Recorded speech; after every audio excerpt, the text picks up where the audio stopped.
Here is an elegant one-line solution to the leap year problem. Let's go over the problem and solution. The leap year problem is a common coding exercise. You are tasked with writing a function to determine if any given year is a leap year. We will be using JavaScript, of course. Here is how a year is determined to be a leap year or not. If a year is divisible by 4, it is a leap year. If a year is divisible by 4 and 100, it is not a leap year unless you can also divide it by 400. This sounds a bit confusing, but it's really simple. For example, the year 2004 is a leap year. It can be divided by 4 but not 100. The year 2000 is also a leap year. It is divisible by 4 and 100 but also 400. The year 1000 is not a leap year. It is divisible by 4 but it is also divisible by 100 but not 400. Hope that makes enough sense. If not, I will link some articles below if you need more resources. Moving on to the solution, this is an elegant one-line solution from Twitch user Radicide. I will link his Twitch profile below as well.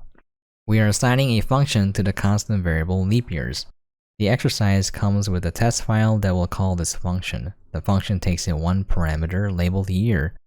For the sake of this exercise, the inputs will only be positive integers, so you will not have to check the input. But you should make sure the input is formatted correctly for good practice. Never assume anything. I'm lazy though. The function returns a boolean true if the year is a leap year, false if not. For the first part, year modulus 4, it checks to see if the remainder of the year divided by 4 is 0.